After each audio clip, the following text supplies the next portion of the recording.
আর্থিক প্রতারণা মামলায় মানি লন্ডারিং কেসে দেবের বিরুদ্ধে চরম পদক্ষেপ নিয়েছে ইডি। দেবকে সরাসরি দিল্লিতে তলব করা হয়েছে 21শে ফেব্রুয়ারি। আজই ইমেল মারফত দেবের কাছে এসেছে সেই চিঠি। আর দেবকে ইডির তলবের পরপরই কিন্তু মুখ খুলেছেন দেব। তিনি কিন্তু জানিয়েছেন তিনি ইডিকে সব রকম সাহায্য করবেন। তার মধ্যেই এবার চরম পদক্ষেপ ইডির। মুকুল রায়ের বিরুদ্ধে 1900 কোটি টাকার দুর্নীতি ফাঁস। 1900 কোটি টাকার দুর্নীতিতে এবার মুকুল রায়কে সরাসরি দিল্লিতে তলব ইডির, এমনই কিন্তু খবর উঠে আসছে। ইতিমধ্যেই মুকুল রায়ের হাতে এসেছে সেই নোটিশ। ইডির নোটিশ পেয়েই কিন্তু মুখ খুললেন মুকুল রায়ের পুত্র শুভ্রাংশু রায়। এই মুহূর্তে কিন্তু হুলস্থুল একেবারে রাজ্য রাজনীতি। বিধানসভা ভোটের আগেই মুকুল রায় বিজেপিতে যোগদান করেছিলেন তৃণমূল ছেড়ে। তৃণমূলের একেবারে দৌড়দণ্ডপ্রতাপ নেতা মুকুল রায় বিজেপিতে যোগদান করেছিলেন। তারপর কিন্তু খেলা ঘুরে যায়। বিধানসভা ভোটের পরপরই কিন্তু তিনি যোগদান করেন তৃণমূলে।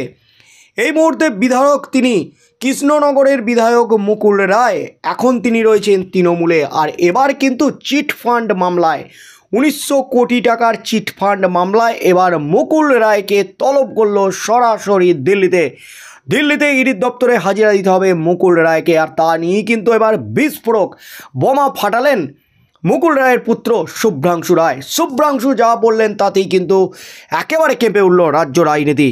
এই মুহূর্তের সবচেয়ে বড় খবর, চিটফান্ড দুর্নীতিতে কৃষ্ণনগরের অস্থিতিপর বিধায়ক মুকুল রায়কে দিল্লিতে তলব করলো ইডি। অ্যালকেমিস্ট চিটফান্ড দুর্নীতিতে আগেই উঠে এসেছিল মুকুল রায়ের নাম। সে ব্যাপারে জিজ্ঞাসাবাদের জন্য তাকে দিল্লিতে ইডির সদর দপ্তরে তলব করা হয়েছে। তবে মুকুলবাবুর ছেলে শুভ্রাংশু রায় জানিয়েছেন বাবার দিল্লি যাওয়ার মতো শারীরিক অবস্থা নেই। বৃহস্পতিবারই মুকুল রায়ের কাছে পৌঁছেছে ইডির চিঠি। তাতে দিল্লিতে ইডির দপ্তরে হাজিরা দিতে বলা হয়েছে তাকে। 1900 কোটি টাকার অ্যালকেমিস্ট চিটফান্ড মামলায় আগেই গ্রেপ্তার হয়েছেন তৃণমূলের রাজ্যসভার প্রাক্তন সাংসদ কেডি সিং। ঝাড়খণ্ড থেকে রাজ্যসভার সাংসদ হিসাবে তার মেয়াদ পুরনোর আগেই তাকে পশ্চিমবঙ্গ থেকে রাজ্যসভায় পাঠিয়েছিল তৃণমূল। তারপর গঙ্গা দিয়ে গড়িয়েছে অনেক জল। তৃণমূলেরই একাংশ অভিযোগ নারদ স্টিং অপারেশনের টাকা জুগিয়েছেন কেডি সিং। এরপর তাঁর সঙ্গে দলের সম্পর্কের অবনতি ঘটে। অ্যালকেমিস্ট চিটফান্ডের 239 কোটি টাকা সম্পত্তি বাজেয়াপ্ত করেছে ইডি। ইডি সূত্রে খবর, অ্যালকেমিস্ট চিটফান্ড দুর্নীতিতে অভিযুক্ত একাধিক ব্যক্তিকে জেরা করে বারবার মুকুল রায়ের নাম উঠে এসেছে। তৃণমূলের সেকেন্ড ইন কমান্ড থাকাকালীন অ্যালকেমিস্টের থেকে সুবিধা নিয়েছিলেন বলে অভিযোগ। এছাড়া তার পরামর্শে সংস্থা অনেককে টাকা দিয়েছিল বলে তদন্তে উঠে এসেছে। ফলে মুকুলবাবুকে জেরা করা প্রয়োজন।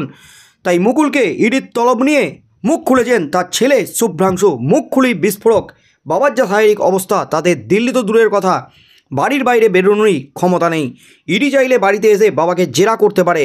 সে ব্যাপারে আমরা সব রকম সহযোগিতা করব। 2021 সালে বিধানসভা নির্বাচনে বিজেপি টিকিটে কৃষ্ণনগর উত্তর কেন্দ্র থেকে লড়াই করে বিধায়ক হন মুকুল রায়। ওই বছর জুন মাসে ফের তৃণমূলে যোগদান করেন তিনি। গত বছর ফের বিজেপিতে যোগদানের ইচ্ছা প্রকাশ করেছিলেন মুকুল, কিন্তু বিজেপি তাতে উৎসাহ দেখায়নি। তার মধ্যেই কিন্তু এবার মুকুল রায়কে সরাসরি চিটফান্ড মামলায় তলব করলো ইডি একেবারে দিল্লিতে। কিন্তু মুকুল রায়ের সাম্প্রতিক যে সমস্ত চিত্র সামনে এসেছে তাতে কিন্তু যথেষ্ট উদ্বিগ্ন গোটা রাজ্যবাসী। কারণ মুকুল রায়ের শরীর কিন্তু একেবারেই ভেঙে পড়েছে।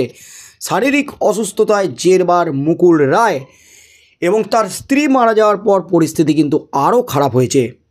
আর এবার সেই মুকুল রায়কে একেবারে দিল্লিতে তলব নিয়ে কিন্তু মুখ খুলেছেন তার পুত্র শুভ্রাংশু রায়।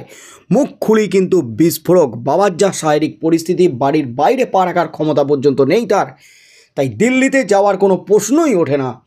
ইডি যদি চায় তারা বাড়িতে এসে বাবাকে জেরা করতে পারে। আমরা সব রকমভাবে সহযোগিতা করব ইডিকে। আর মুকুল রায়ের বিরুদ্ধে উঠেছে কোটি কোটি টাকার দুর্নীতির অভিযোগ। কারণ একসময় তৃণমূলের সেকেন্ড ইন কমান্ড ছিলেন মুকুল রায়। অ্যালকেমিস্ট দুর্নীতিতে নাম জড়িয়েছে তার। একাধিক ব্যক্তি একাধিক সাক্ষীকে জিজ্ঞাসাবাদ করে প্রত্যেকের কাছ থেকেই প্রায় মুকুল রায়ের নাম সামনে এসেছে। 1900 কোটি টাকার প্রতারণার অভিযোগ অ্যালকেমিস্ট দুর্নীতিতে এবার তেড়ে ফুড়ে মাঠে নামলো ইডি। লোকসভা ভোটের আগে মুকুল রায়কে ইডির তলব যথেষ্ট তাৎপর্যপূর্ণ বলছেন রাজনৈতিক মহলের একাংশ। তবে আগামী দিনে মুকুল রায় দিল্লিতে ইডির দপ্তরে হাজিরা দেন কিনা, কারণ তার পুত্র কিন্তু স্পষ্ট করে দিয়েছেন যে বাবার শারীরিক অবস্থার এমন পরিণতি যে বাবা বাড়ির বাইরে পর্যন্ত পা রাখতে পারবেন না। তাই দিল্লিতে যাওয়ার কোনো প্রশ্নই ওঠে না। আর দিল্লিতে যদি হাজিরা না দেন তাহলে মুকুল রায়কে তার বাড়িতেই জেরা করতে পারে ইডি, এমনই কিন্তু মনে করছে রাজনৈতিক মহল। কারণ মুকুল রায় শারীরিকভাবে খুবই অসুস্থ, তাই ইডি এবার কিন্তু দিল্লিতে মুকুল রায় হাজিরা না দিলে ইডি এবার মুকুল রায়কে বাড়িতে জেরার জন্য কী প্রস্তুতি নেয়, পরবর্তী পদক্ষেপ কী নেয়, মুকুল রায় ইডির জেরায় কী ফাঁস করেন। কারণ মুকুল রায় একাধিক সময়ে একাধিক মন্তব্য করে কিন্তু রাজ্য রাজনীতিতে শোরগোল ফেলে দিয়েছিলেন বিধানসভা ভোটের পর থেকে। যা মুখে এসেছেন তাই কিন্তু বলে দিয়েছেন। এবার ইডির জেরায় মুকুল রায় কী ফাঁস করে দেন সেদিকেই চোখ থাকবে গোটা রাজ্যের।